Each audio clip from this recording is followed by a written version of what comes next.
What up, world? Welcome to another episode of Wrestling Life. As you know, I am the host, Brandon Janeau. And like always, on all podcast platforms everywhere, Brandon Janeau Show. Social media platforms, Instagram, Threads, Brandon Janeau. Um, Facebook, The Brandon Janeau Show on Facebook. And of course, TikTok, Brandon Janeau Show, man. Also, I got an X and a Twitter. And that's that's B Janeau on X, Twitter.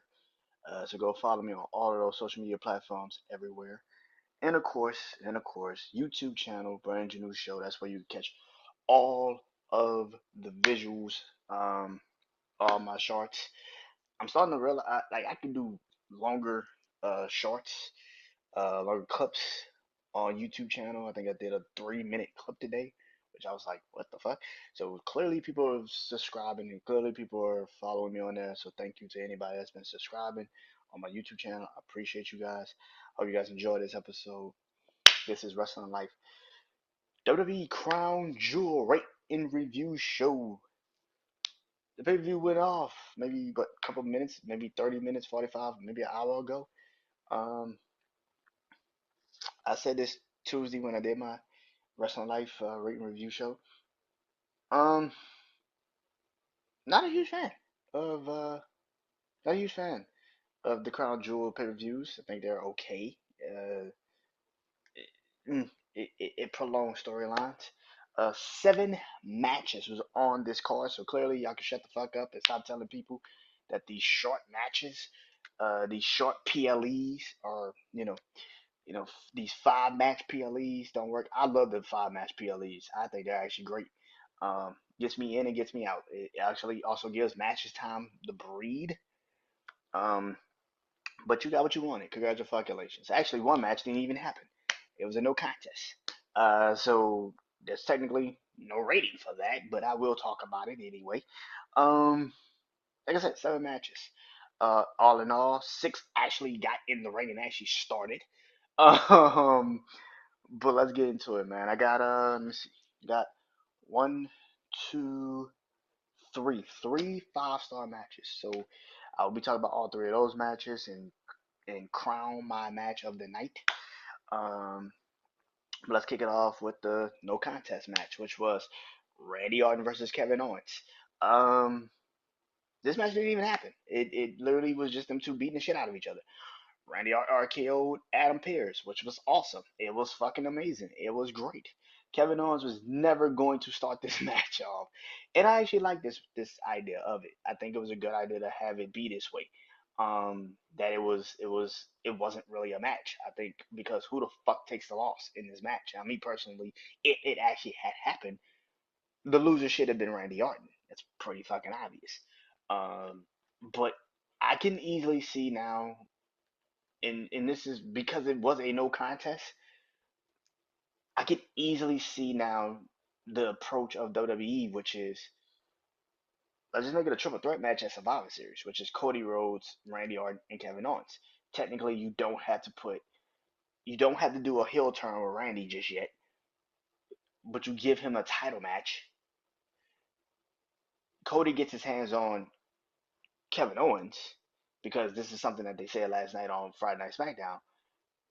What did Cody Rhodes tell Randy Orton? When you done with Kevin Owens, just make sure you leave enough for me.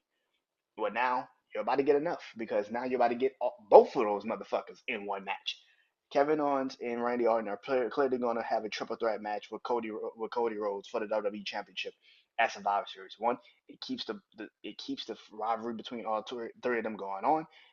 2, it makes Cody Rhodes actually have to now fight Randy Orton, which Randy Orton will officially now get his title match that he really wants, but hasn't really asked Cody for. And if you watch Friday Night SmackDown last night, you keep seeing Randy Orton kind of looking at the title, kind of like he's waiting for Cody to give him that match. The fact that Cody is now Kevin Owens is clearly going to go and attack Cody Rhodes Friday night. Their story isn't finished, and now it also blends into Cody Rhodes. And on top of that, it keeps Cody Rhodes from actually joining the Bloodline storyline, which is always a great thing. Um, I think it's gonna be a triple threat match at Survivor Series. I think it's gonna be Cody, Randy, and Kevin Owens for the Universal Championship, for the WWE Universal Championship. I mean, Undisputed Championship.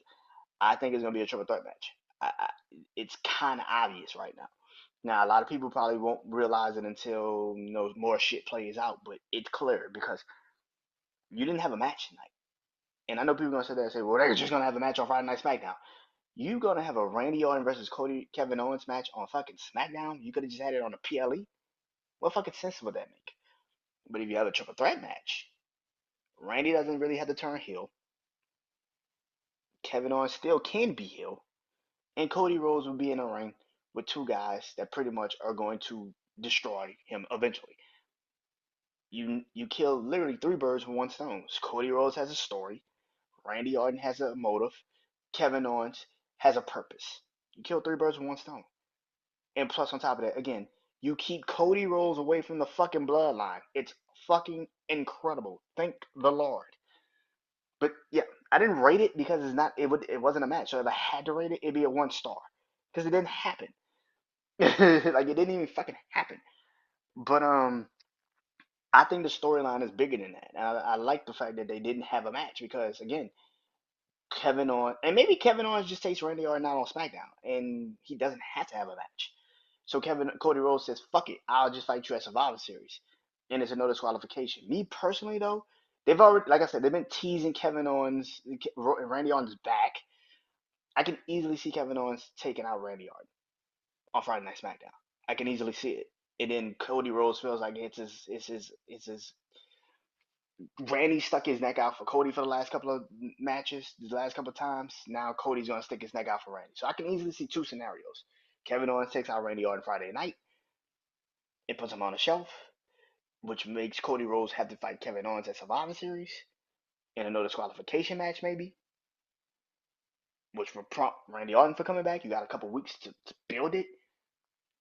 Or you can just do what I think, which is a fucking triple threat match. And Kevin Owens takes the pin from Cody, but Randy doesn't lose. And just the fact that Randy's in the title match with them, that's what kicks in for Randy Orton. Because not only did he lose, he didn't even take a pin. You can sell that. You can sell that, and I think that a lot of people will not understand that because again, but I don't know. That's a hard thing to sell. A triple. Like I said, I can see two scenarios. You give Randy Orton and Cody Rhodes the title match, a triple threat match, and make it just a triple threat match, or you can easily just let Kevin Owens take out Randy Orton and now Cody Rhodes feels like it's his civic duty to protect Randy Orton, even though he kind of left Randy Orton to fend for himself in that match.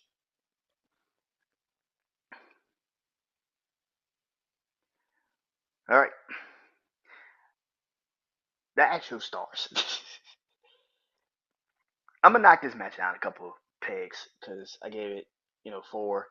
Because I'm looking at it from a scenario of what it was, but I'm also like every fan, also, which I thought this match was kind of like bullshit. And that's the WWE Women's Crown Jewel Championship match between Nia Jax and Liv Morgan.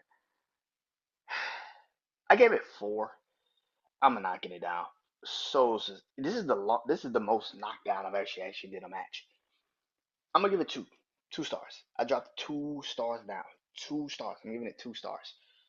The reason why I'm giving it 2 stars is because here's the thing. Excuse me. People that sitting there saying, "Man, I ain't got good in the ring or nothing like that."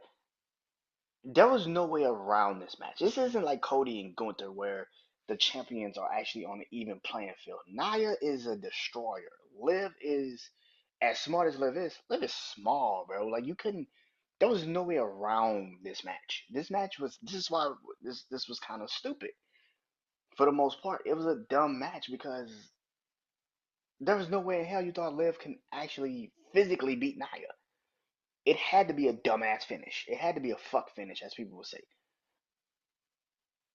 The fact that Rhea Ripley got taken out in NXT, but she has a broken, eye socket.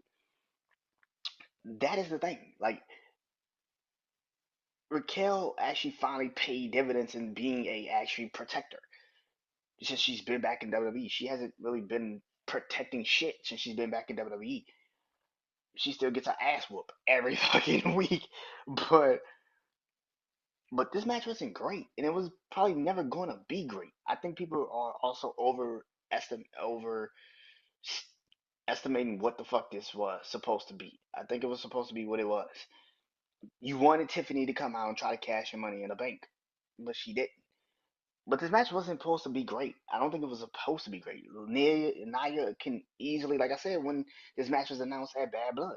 Nia could easily dominate Liv. We kind of fucking know that already. That was kind of the biggest problem of having a match like this because we already knew Nia could dominate Liv. I think with people, again, you are looking at fanboys. Nowhere in hell you thought Liv had a chance in this fucking match. But Liv winning the match, and I think a lot of people are also like the finish was terrible. The finish was never terrible. The finish was exactly what I thought. It was the only way Liv could beat Nia. Liv was never gonna pin Nia on 1, 2, 3 clean. It was never gonna happen that way. So I'm not surprised that Nia uh, got beat the way she got beat in this match. Like I said, Raquel finally pays dividends as being a protector of Liv. But every match Liv has ended like this. Dominic Mysterio throws something in the ring and Liv capitalizes. It's pretty much how that's how Liv has become champion. Are you really that surprised? Like, come on now. So, yeah, I gave it 2 stars. I mean, yeah, I give it 2 stars. It wasn't 2.5. I give it 2.5. To a lot of people, again, like I say, a lot of people are always overdoing shit and always getting their feelings over stupid shit. Was the match great? No, it wasn't great. I mean, you got two people in the ring that on a playing field don't even match each other. Like Nia does not what Nia does not fit Liv, and what Liv does not fit Nia. It doesn't fit each other. The styles don't fit each other. So Nia is a destroyer. Liv can take an ass whooping, but not like that. It wasn't supposed to. Yeah, this shit was supposed to be stupid. Um, yeah, and it is what it is. It is what it is, man. But that's my least favorite match of the night. All right, how I want to do this. So I got two 4.5 star matches, and I say this: Seth Rollins versus Bronson Reed. It's my next match. I gave it 4.5 stars. The only reason why it's not a 5 is the ending. I thought Bronson Reed should have won this match. I'll be honest. Um, I'm like everybody else. I thought Bronson Reed should have won this match. Bronson clearly is going to call Seth the title, the number one contenders match. This Monday night, tomorrow night. No, not tomorrow night. Monday on Monday Night Raw. Clearly, Bronson is going to call Seth the title, the number one contenders match. This is not over by no stretch of the imagination. Where I have a problem with people is when you scream somebody gets buried when they lose a match like this. I do agree that Bronson should have won this match. I love Seth. Seth is my favorite wrestler. But Bronson Reed should have won this match. He should have. But the fact that he lost this match clearly tells me they're going to have another match. And Bronson's going to win. But you had to give Seth a win. I do believe that. You had to give Seth a win. I don't know if it should have been this early. I don't know. But the last time we saw Seth, he did lose to Damian Priest. So it's not like it's this so called. And here's the thing: he didn't even get pinned by Damian Priest. He didn't even get pinned by Damian Priest. Drew McIntyre lost that match. That was when Drew won the Money in the Bank and cashed in. He didn't even get pinned by Damian Priest, but Seth still lost. So, and also the last time he did actually have a match, he did get pinned, and that was Drew McIntyre at WrestleMania 40, and then he lost at WrestleMania 40 Night One to the Bloodline, Roman and The Rock. So Seth's pretty much lost every match he's been in 2024. Outside of because he didn't fight at the Royal Rumble, he didn't fight at Elimination Chamber, so he's pretty much lost every match. The last win Seth had until this match tonight was Jinder Mahal. and that's when he tore his ACL.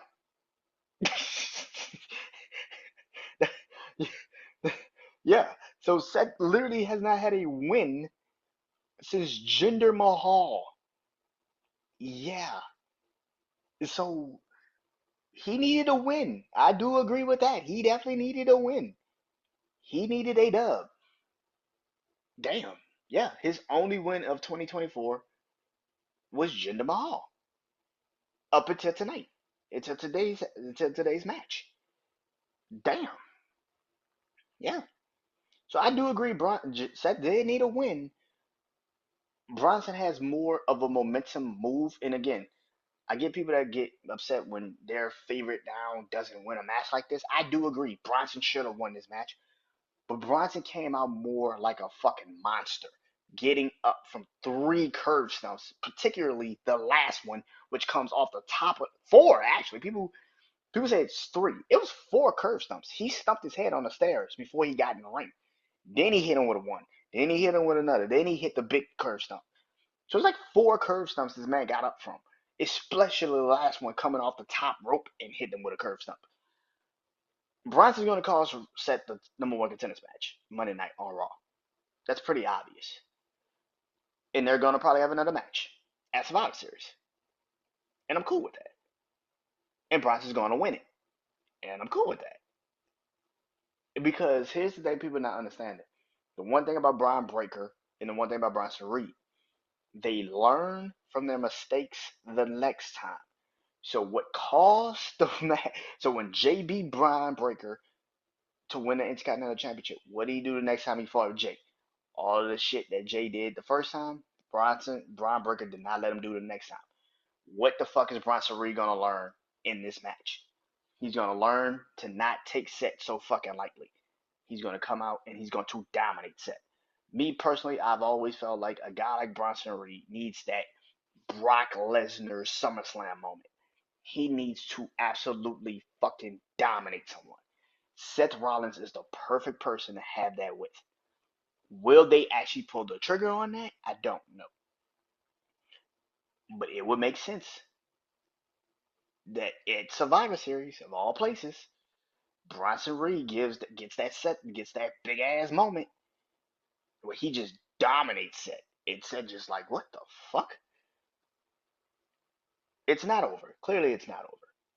But this was a great match. Even the brawl before it was a great fucking match. It was incredible. It was a great match.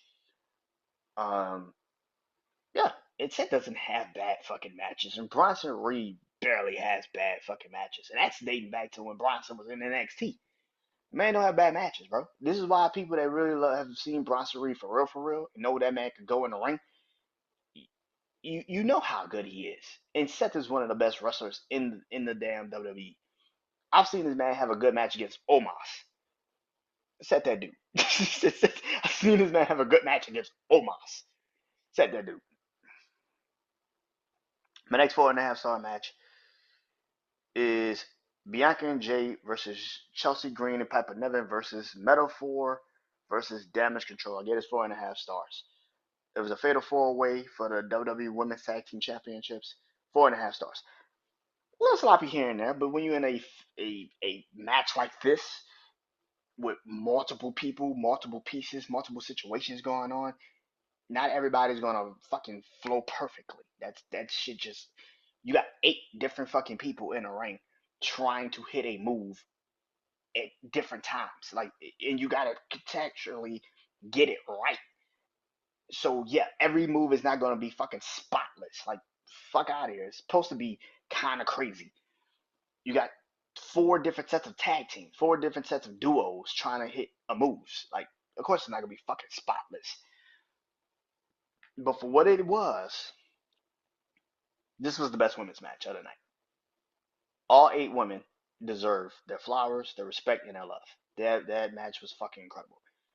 Io Sky is probably the best fucking women's wrestler on the main roster. Better than Rhea, better than Liv, better than Bianca, better than Bayley. Io is fucking talented. Fucking talented. She's a hell of a wrestler. Here's the thing. So clearly now that Rhea is out, and if they're going to do a women's War Games match, it's going to be interpromotional. Clearly. Now the women's War Games match for me, it was hard to find a fifth member for Nia's team. I think I know what the fifth member is. I think the women's War Games match is going to be Nia, Liv, Raquel, Tiffany, and Candice LeRae after Indy Hartwell got fired. But they've been teasing Candice LeRae and Nia kind of teaming up and becoming a tag team now, or doing something together.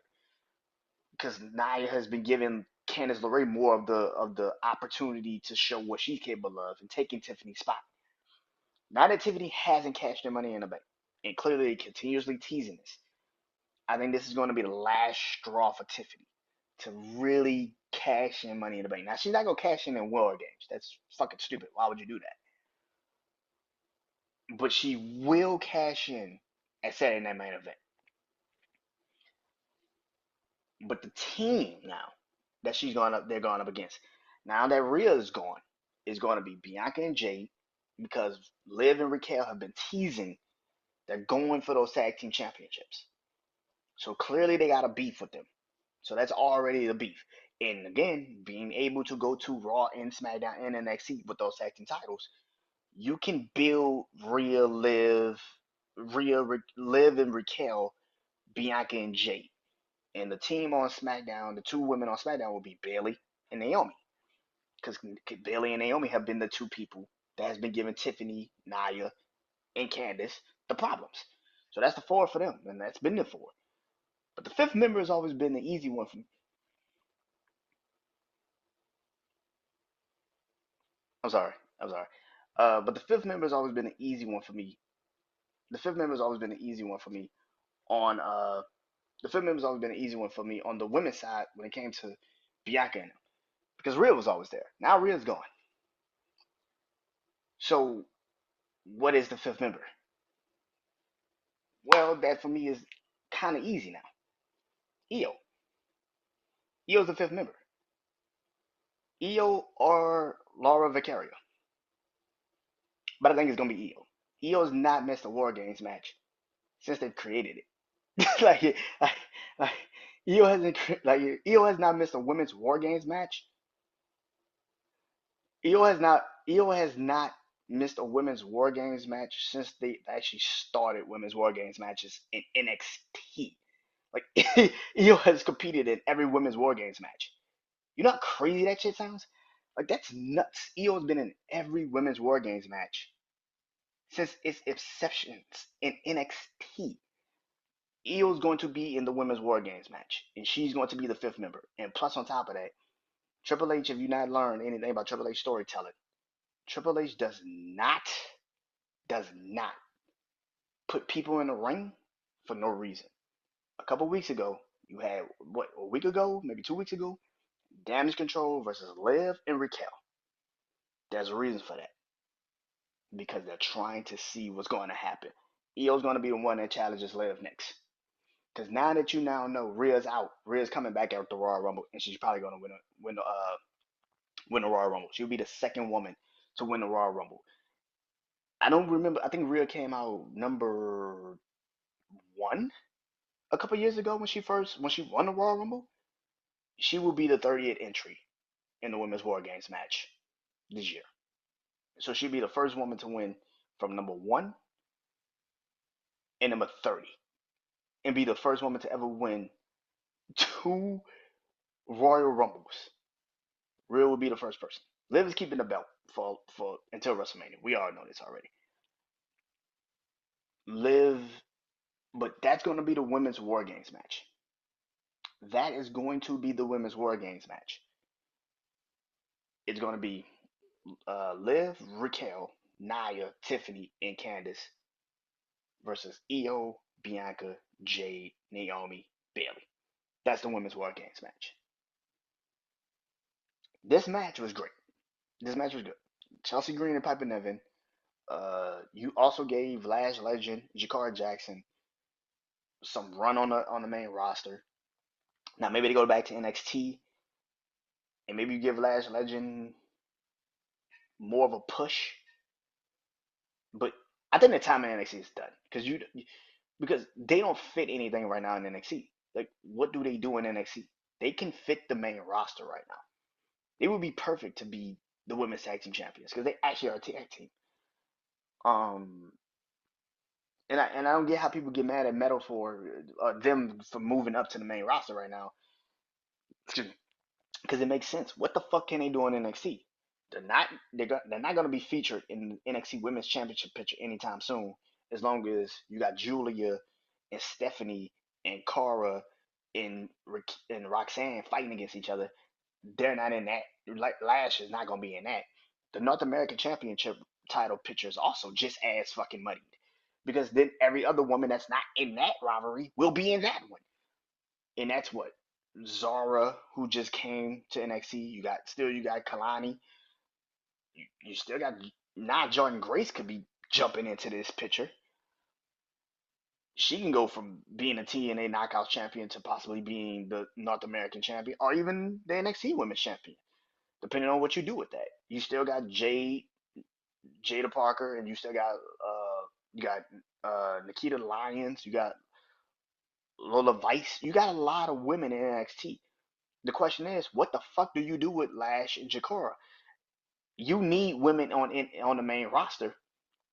Clearly, you need women on the main roster, so it would make sense if you actually put them on the main roster.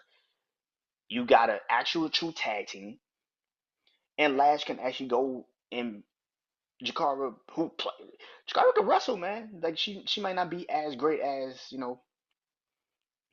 maybe Lash or maybe even the NXT women that's been in there, but you got an actual tag team, and they can actually go to NXT, go to the main roster, and actually battle and take the belts from Jade and Bianca. Why not? It makes sense. So yeah, I think that's the women's war games match. I think Liv and Raquel are going to put their differences to the side with Naya and Tiffany just for that. But Tiffany is not going to feel comfortable with being on the same team with Liv, and that's what's going to create the rift, really. And then just Candice LeRae being the fifth member of that team is going to really rift them. And I think AO Sky is going to be the person that's going to join Jay, Bianca, Naomi, and Bailey. Now, you can easily go get Charlotte, which I didn't say in Charlotte is a perfect person to fit, but then you kind of have to ask the question, who the fuck, how does Charlotte fit this time? Like, I maybe, Naomi and Charlotte have been in the roster for a long time. Maybe, Bailey and, of course, Charlotte have history because of the Four Horsewomen. So it makes sense if you do it. But I just feel like EO is going to be the person. I think EO is going to be the perfect woman to fit that team because she's been in all the War Games matches. And two, she's the only one that makes sense to go after Liv right now. She's the only one that makes actual sense to go for the women's championship on Raw. You don't have to break up damage control for Liv to still for EO to be just the one.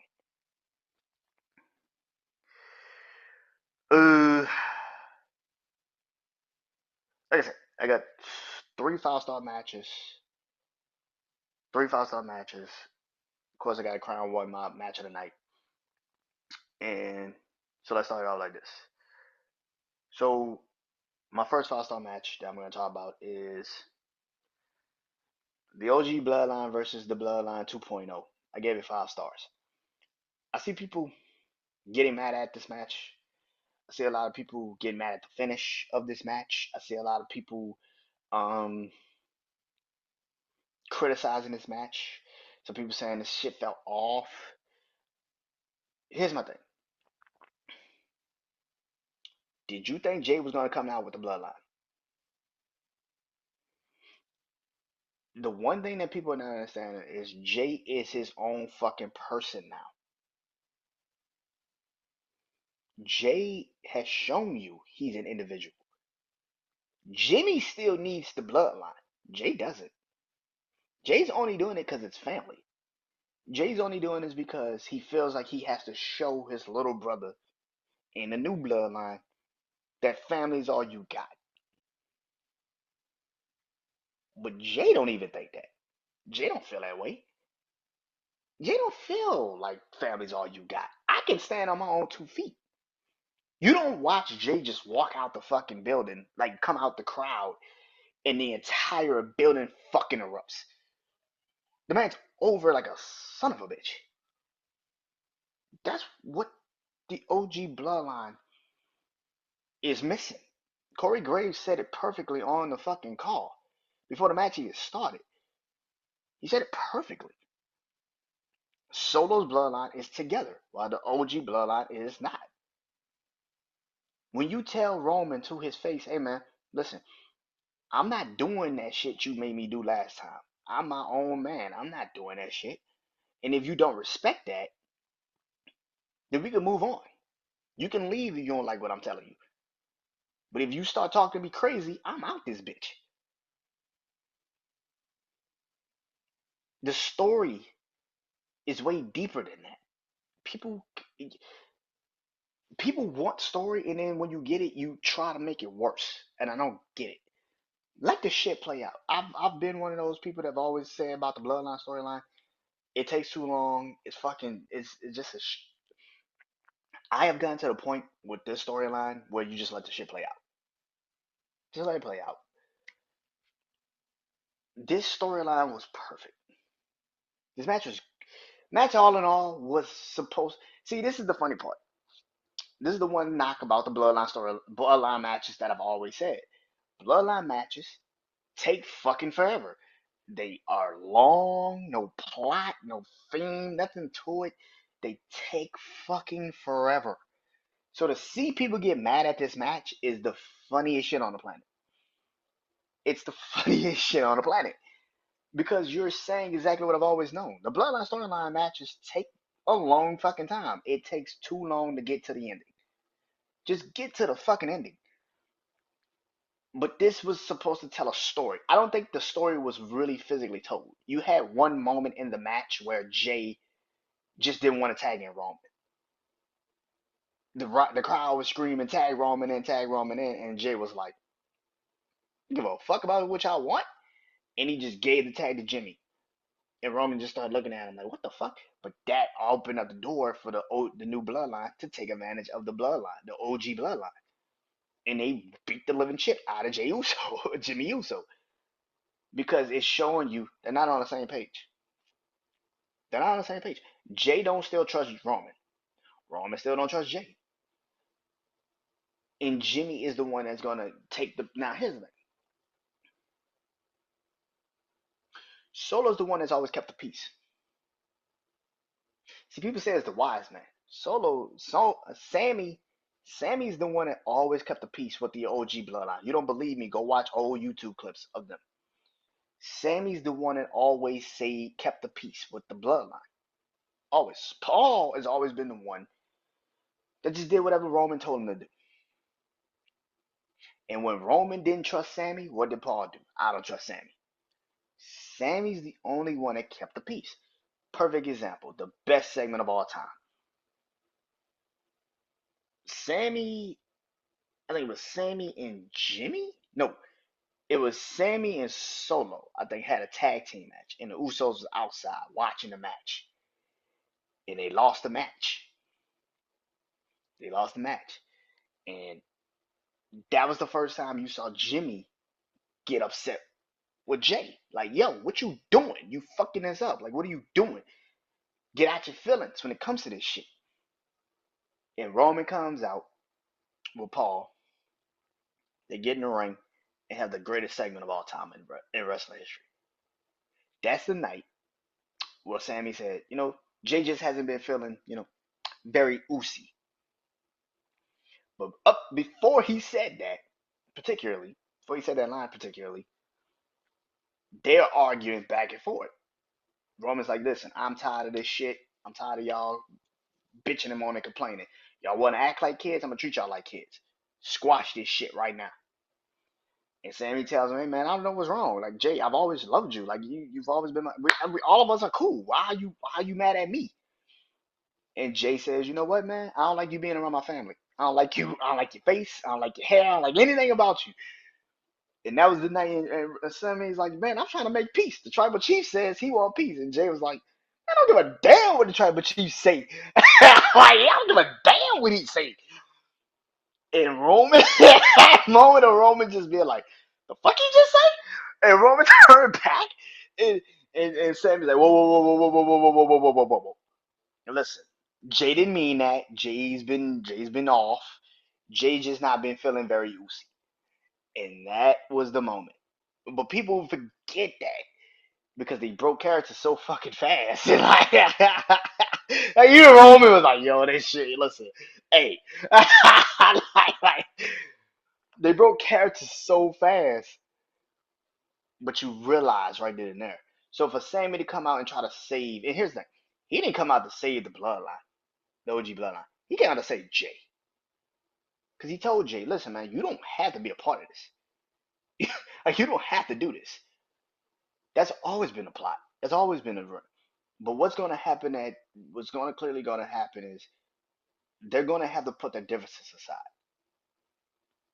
and that's hard to do when you got manipulated for 3.5 years of your Jay, and for a year and a half of your Sammy, for damn near a year of your Sammy. It's kind of hard to put your differences aside with someone like Roman because you still don't know if Roman can be trusted. And that's the fucking story. All in all, the match, even people got mad at the ending. Solo pinning Roman. Solo needed to pin Roman. At some point, Solo had to pin Roman. What the fuck did you think? I saw people saying, "Oh man, he should have pinned Jimmy." Why? If he pins Jimmy, he can't sit there with the moniker of "I'm the OTC." See, here's the problem that people don't understand. Roman and Solo still have not had a one-on-one match. Roman and Solo still have not had a one-on-one match. That's when Roman's gonna get his get back. They might have that, like I've been saying, at Saturday. This has been the plot. Solo and Roman. Solo pins Roman. They go into War Games.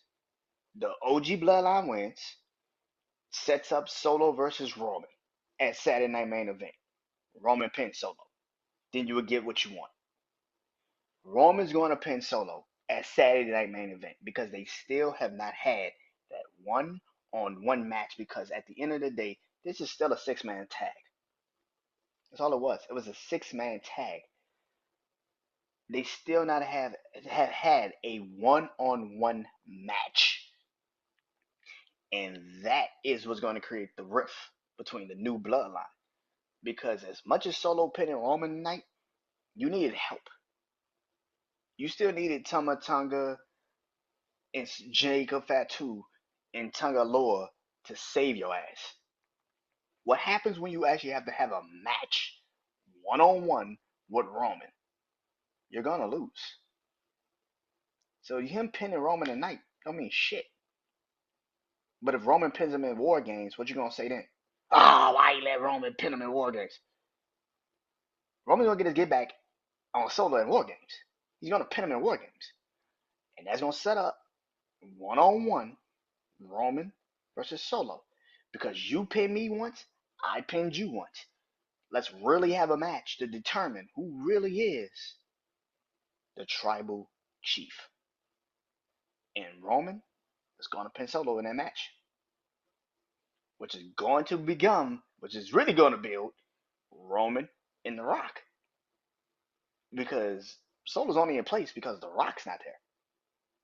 So what happens when The Rock comes back? Now we have a conversation. That's why I thought The Rock would come out tonight after Cody won. I thought The Rock would come out after Cody won. I'm gonna be honest. I thought The Rock would come out after Cody won. Because The Rock and Cody still has to have a match. I do agree with that. But I always felt like The Rock and Cody could have their match first and then Rock and Roman. But it doesn't need to be at WrestleMania. I've always felt that way. But clearly they're going to continuously push this storyline. Kick the can down the real street. But people that sitting up here getting upset over shit like this, why? Yes, did the match feel a little off? It was supposed to feel fucking off. Because Jay and Roman still are not on the same fucking page. How long have they been telling y'all that they do not trust each other? Roman and they literally said this shit at the beginning of the fucking match. That Jay coming out by himself is weird. They're not on the same fucking page. They're not supposed to be. Anybody that's in there saying, "Oh man, this match was weird," why are you saying this shit now? It was supposed to be fucking weird. You think War Games is gonna be even better with Sammy now in the picture? No, but they're gonna win. They're gonna win because in that match, it's about survival. See, this match tonight was not about survival. It's about just trying to prove you can coexist. That match, what makes you coexist faster? Fighting for your survival? With motherfuckers you have to trust? And here's the thing. People don't understand. When did Sammy actually earn Jay's trust? In War Games. He earned Jay's trust in War Games. When he hit Kevin Owens low blow and gave the win to the Bloodline. What's gonna happen in War Games? Jay and Sammy are gonna have to trust Roman. And Roman's going to have to put his faith in Jay and Sammy. That's the story. That's the fucking story. But again, you don't think that far. You live in a moment. But the story is that War Games is the trusting place. Because again, when did this story really hit its apex? War Games. When Jay pinned Kevin. Because Sammy gave him the pin. He lobbed the shit up to him, hit him with a little kick, and it was over. And that's where the trust is going to kick in. Because Jay, Jimmy, Roman, and Solo, I mean, Jay, Jimmy, Roman, and and Sammy are going to have to put the differences aside to get the fuck out of War Games against this new bloodline. Because what has been the thing? The new bloodline is tight and they trust each other. And what have people been selling you on? They are fucking vicious. They're savages. They don't give a fuck. You think they're gonna give a fuck in a no rules and a no rules fucking match like War Games? They gonna fucking kill these dudes if they don't get the fucking shit together. And that's where the trust is gonna kick in. And the funny part is, it's gonna be Roman saving probably Sammy from Solo fucking him up. And he gonna spear the shit out of Solo and he gonna save Sammy. And Sammy gonna look at him like, what the fuck? The nod of approval. What did Solo do to Roman when Roman was on the ropes and he looked at and he said, "Is this not trustworthy enough?" And what happened? Roman did like that, and Solo, boom, took off and hit a little kick Kevin Owens. That's what's gonna happen in the match. I'm telling you this shit now. Solo's gonna have Sammy down dead to rights, set him up for the spike, and then Roman gonna come out of nowhere, boom, and spear the shit out of Solo, and everybody gonna be like, "What the fuck just happened?" And Sammy gonna look at Roman, and Sammy gonna be like, and Jay's gonna look at them and be like, "Oh shit," and that's what's gonna happen in the match. Shit, they may do a double splash on Solo, and Roman takes the pin. Roman gets the pin,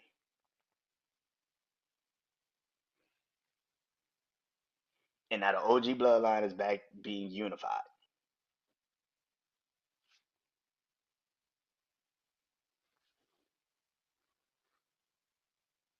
I thought the match was well, no, 5 stars. Storytelling of it is always the thing about the bloodline.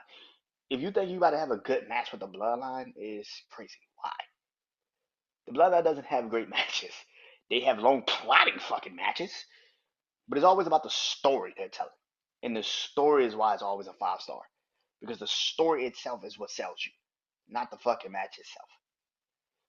I'm telling you what's going to happen. Now, when it happens, just the next 5 star match is straight wrestling, and that is the triple threat match: LA Knight, Andrade, and versus Carmelo Hayes for the United States Championship. It was a triple threat match. That's 5 stars. Those 3 men killed it, man.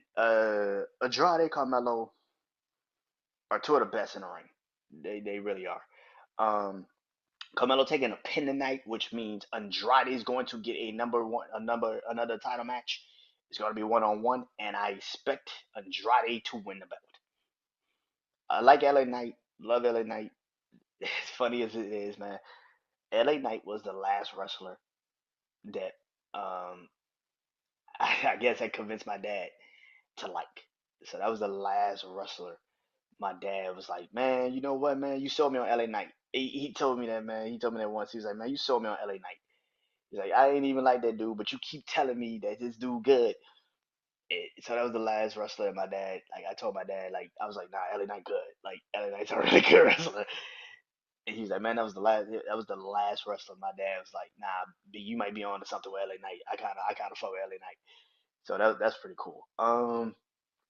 So I will always have respect and love for LA Knight, man. But I think it is time for him to get the belt taken off. And I'm not like a lot of you wrestling fans out there. Once a person wins the belt, it's like, I need this belt. And I'm not like y'all. But I do believe LA Knight doesn't have a story with the belt outside. The best story for the belt was Andrade and Carmelo. It was never LA Knight. Yeah, that's the problem. Like, the best story for LA Knight United States title run, he wasn't even technically involved in the shit. It was Carmelo Hayes and Andrade. He was never involved in it. The man's had, since being the U.S. champion, more title defense. No, no, no, no, no. LA Knight's had 5 title defenses. One against Carmelo, one against Andrade, one against Santos Escobar, and one against Ludwig Kaiser. And then he had, of course, tonight the triple threat match. So Santos Escobar, Ludwig Kaiser, Carmelo, Andrade. So that's at 4 title match defenses. And then tonight makes it the fifth. Man's had 5 title defenses.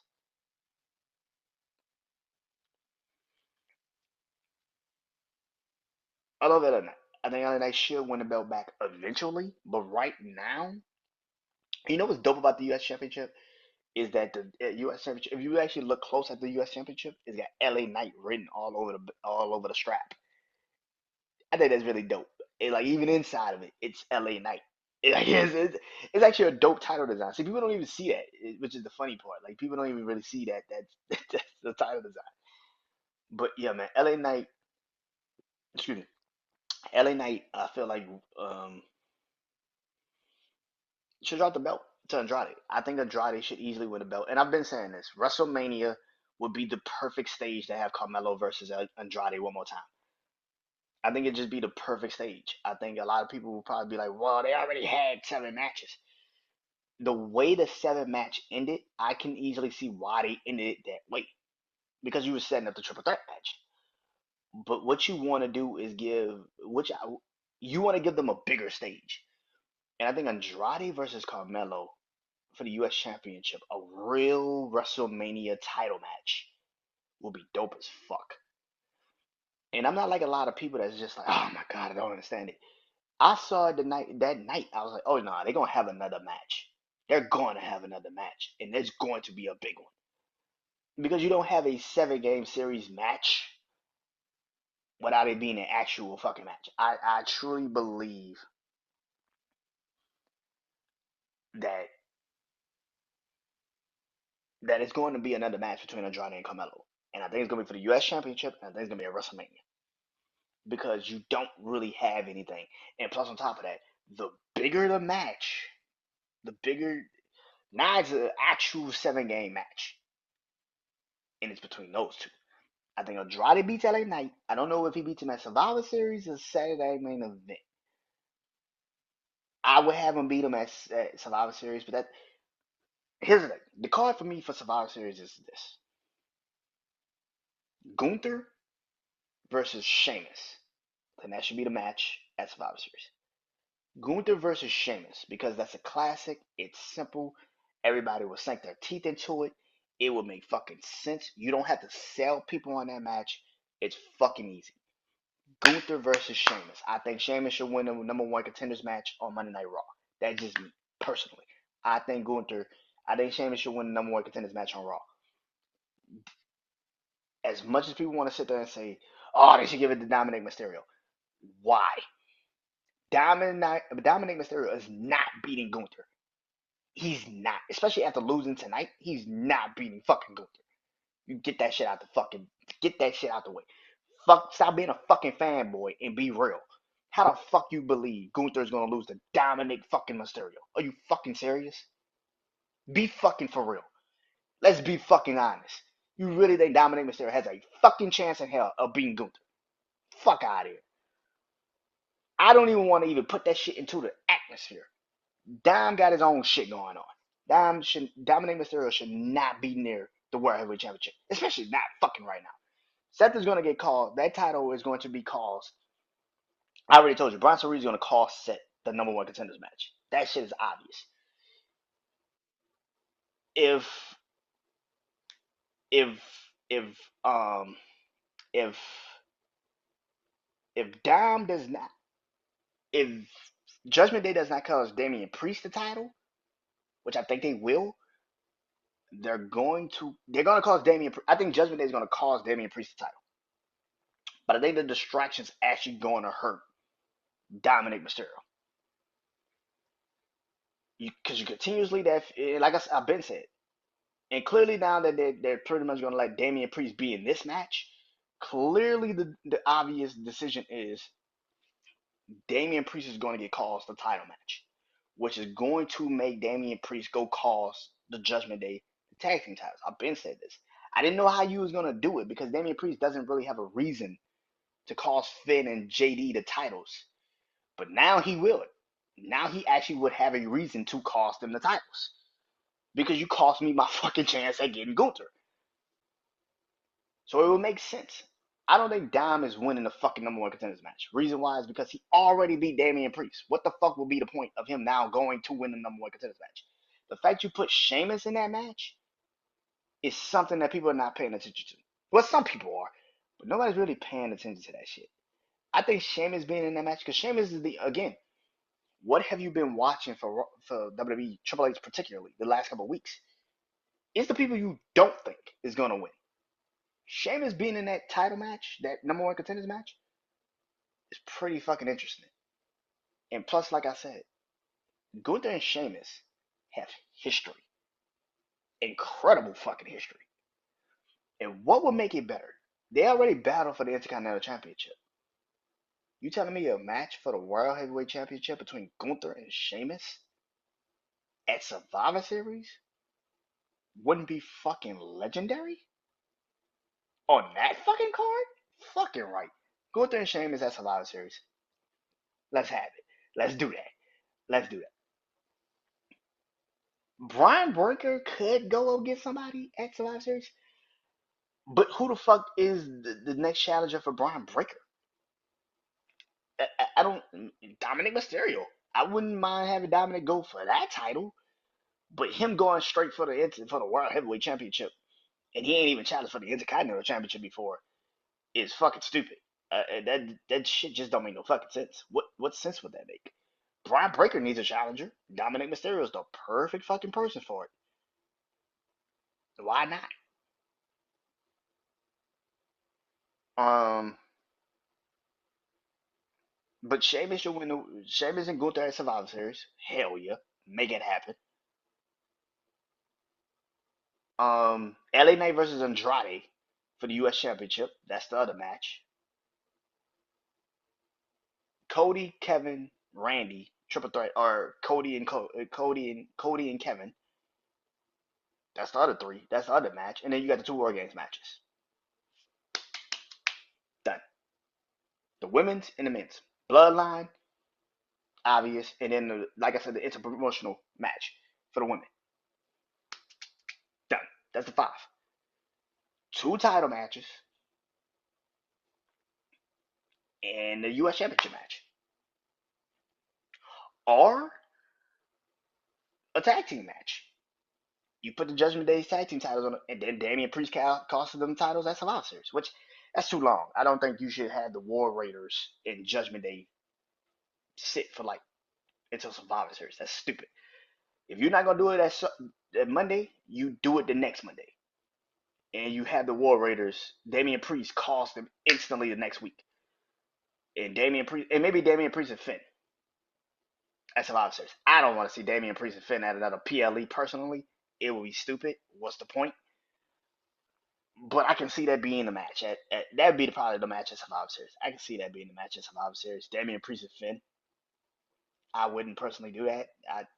That's a Monday Night Raw match. I don't need that shit to be a PLE match. I'm sorry. If you're gonna, like I said, after the Bad Blood match, if you're gonna do that shit, don't do that shit on the PLE. That's ruining the PLE. Me personally, I would have LA Knight and Andrade, and have Finn and Damian Priest close out a Monday Night Raw, just them two against each other. That would be my way. I would have LA Knight and Andrade on that Survivor Series PLE. That's what I would do. That's what I would do. I would have LA Knight and Andrade over Finn and Damian Priest. Now, a lot of people sit there and say, no, that should be the. I already saw that on the PLE. I don't need to see that shit again. Andrade winning a U.S. championship over LA Knight on Survivor Series is way more intriguing. Way more fucking intriguing. All in all, this match was incredible. And like I said, Carmelo Hayes and Andrade should definitely have another match. And it should definitely be for the U.S. championship. And last but not least, my match of the night, which is the 5-star. That's Cody versus Gunther for the other Crown Jewel Championship, the men's Crown Jewel Championship. I gave it 5 stars. Now, I know a lot of people are going to get pissed off at this finish. I get it. A lot of people are going to get mad. Some people say, I can't believe Cody beat Gunther clean. Clean? Clean is Solo pinning Roman. That's clean. That wasn't clean. That was a quick ass roll up. 1, 2, 3. That's all it was. You had pretty much Corey Graves tell you the entire match how Gunther wants to choke out Cody Rhodes. He said that shit while he was walking into the building. That Gunther wants to choke out Cody Rhodes. So what the fuck happened? He couldn't put him away with the power bomb. He couldn't put him away with the lariat. He couldn't put him away with all this other shit. So what does he try to do? I'm gonna choke you out. And what happened? It fucking cost him. Cody Rhodes wins the match by 1, 2, 3. But it wasn't like he pinned him. Like he hit a crossroads and it was 1, 2, 3 in the middle of the fucking ring. It was a counter to a submission, and he beat him. Now some people say that's clean, but to me that's how you get the fuck out of a dumbass booking. Like, but all in all, the match was incredible. And what were you expecting from two of the best wrestlers in the fucking business? This was exactly what it was supposed to be. I loved this match. I loved it when it was announced. I didn't get too pissed off about it. I personally, this got like them saying this is the same shit they used to do at Survivor Series, where champion versus champion, brand supremacy. I get that, but this was what it was. I don't get too wrapped up in people getting overly mad or crying about shit like this. It is what it is, man. Cody and Gunther are two of the best wrestlers in the world. Gunther fucking with the crowd is the funniest shit on the planet. This man is top level heel. Like top level heel, man. This man is top level heel. This shit is crazy. And every fucking week, people are now starting to be like, man, I really fuck with Gunther. Really? Join the fucking club. I've been on the man bandwagon. What the fuck are you talking about? Like this man's been the best wrestler for a long fucking time. What are we talking about here? You know what's the funniest shit on the planet is the fact that this man got eliminated in a Survivor Series match. He was the first person to get eliminated in a Survivor Series match. That's how much Vince McMahon understood wrestling at that time. This man was the first person to get eliminated. When they did the Raw versus SmackDown versus NXT like matchup, this man was the first person to get eliminated in that fucking match. You don't believe me? Go watch it. That's how little that's how much Vince McMahon understood wrestling at the time. You see that man wrestle, and he's the first person to get eliminated in NXT? Are you fucking kidding me? By the way, that team was fucking stacked. Like shit, that shit was nuts. That NXT team. Now looking at that NXT team, it had Gunther, Matt Riddle, Keith Lee, Tommaso Ciampa, and Damian Priest. That was the, that was the team. That was the NXT team. That year they had the NXT versus SmackDown versus Raw. That was the NXT team. Gunther, Walter at the time. Walter, Gunther, Matt Riddle, Tommaso Ciampa, Keith Lee, and Damian Priest. That was the fucking five of it. Now look at their careers. Like, look at outside of Matt Riddle and Keith Lee is having health issues. If you put Tommaso Ciampa actually in a real actually match, like man could go. Damian Priest was the world heavyweight champion, and Gunther beat Damian Priest to be the champion. Come on now, like, bro, there's levels to this shit. This is ridiculous. This was the best match of the night. It was the main event, and it should have been the main event. I saw somewhere somebody being like, "Man, the Bloodline should have been the main event." No, it shouldn't. No, it will be the main event in Canada at Survivor Series, but it should have opened and it should have closed because you have literally your two world champions fighting each other. If this is not the main event, that is fucking malpractice of a wrestling company. What the fuck are you doing? I'm happy that this was the main event. I'm happy the match happened because we all knew this was gonna be one of the best matches on the fucking card. We all fucking knew this. Let's be real. You see, take your fucking hatred out. Take your bloodline love and all that other bullshit out. How many motherfucking people really do not believe Cody Rhodes is one of the best wrestlers in the fucking company? Come on, let's be real. Stop being a fucking hater. Stop that fandom shit. Stop this blinded loyalty shit to people you don't fucking know like that. Let's be real. Cody Rhodes is the best fucking wrestler in the fucking business. Are you fucking kidding me? And Gunther is better than him. Yeah. And I fuck with Cody. Gunther's better than Cody. Gunther's better than Cody. Because he can actually tell a story in his match. Not saying Cody can't, but Gunther's better at it.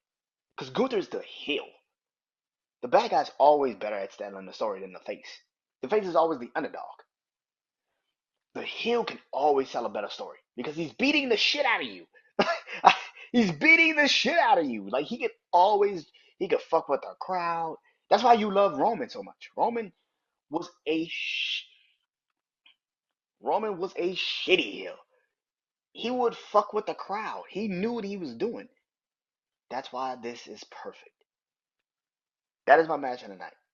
Cody and Gunther are two of the best wrestlers, and I love that Gunther actually told Cody, like, man, we the faces of this shit. Like, we are the true faces of this shit. I don't know what this pay per view is going to look like in a year from now. I cannot tell you. I don't know who's going to be the champions. I don't think it will be Cody and Gunther again next year at this time. I wouldn't mind it. But if you're going to do that again, I would hope that you actually bring NXT into it. Because if you're going to do this again, you have to have an injunction of energy into it. And I feel like at that time when you do go back to this show next year, the NXT champion could be Obafemi. And if it's Gunther, Cody, and Obafemi, all right. Yeah. All right. Sign me the fuck up. Let's do this. But yeah, man, I think this match, all in all, was the best match. And the best outcome you could have asked for. Because outside of the roll up kind of pin of Cody, the other outcome was for Cody to get choked the fuck out or take an actual physical pin. So I liked it. I thought it was a good idea. And plus, it was a callback to Bret Hart beating Roddy Piper. So anytime you go again, it's the callbacks. You gotta do these things, and it saved the match. I think it was a good situation. So yeah, yeah, very happy about this, man. Very happy. Raw and SmackDown both won respectively. You know, the men and women's matches. So yeah, both brands got excuse me, both brands got saved. So yeah. The next PLE that I'll be doing will be clearly, obviously, Survivor Series. It will be November 30th. November 30th, Survivor Series. Um, yeah, so that'll be the next one. Till next time, I am Brian Janu. This has been the Brian Janu Show, Wrestling Life. Hope you guys enjoy this. Till next time, peace.